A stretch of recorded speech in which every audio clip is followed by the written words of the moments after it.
মধ্যপ্রাচ্যে চলমান উত্তেজনা কমার কোনো লক্ষণ দেখা যাচ্ছে না।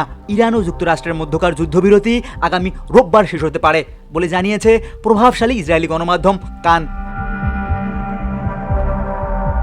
কানের প্রতিবেদনে বলা হয়েছে, তেহরানের জন্য নির্ধারিত সময়সীমা প্রায় শেষ। এমন বার্তা তেল আবিবকে পাঠিয়েছে ওয়াশিংটন।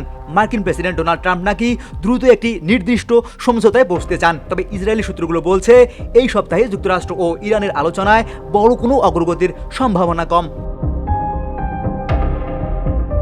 এর আগে হোয়াইট হাউসের প্রেস সেক্রেটারি ক্যারোলিন লেভিট অবশ্য ভিন্ন মত দেন। তিনি জানান, ট্রাম্প কোনো নির্দিষ্ট সময়সীমা বেঁধে দেননি, বরং যুদ্ধবিরতির মেয়াদ বাড়ানো হয়েছে যাতে ইরান তাদের অবস্থান স্পষ্ট করতে পারে।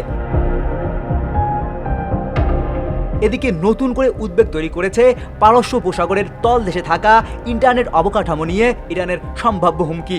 ইসলামিক রেভলিউশনারি গার্ড কর্পস ঘনিষ্ঠ তাসনিম নিউজ একটি মানচিত্র প্রকাশ করেছে, যেখানে সাবমেরিন কেবল নেটওয়ার্ক দেখানো হয়েছে।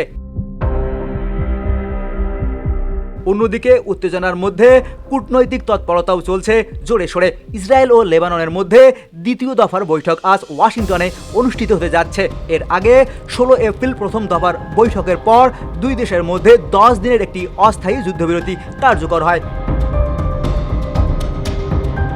সব মিলিয়ে মধ্যপ্রাচ্যের পরিস্থিতি এখনও অস্থির। যুদ্ধবিরতির ভবিষ্যৎ, কূটনৈতিক আলোচনার অগ্রগতি এবং নতুন হুমকির ইঙ্গিত, সবকিছু মিলিয়ে অঞ্চলটি আবারও বড় কোনো সংকটের দিকে যাচ্ছে কিনা সেটি এখন দেখার বিষয়।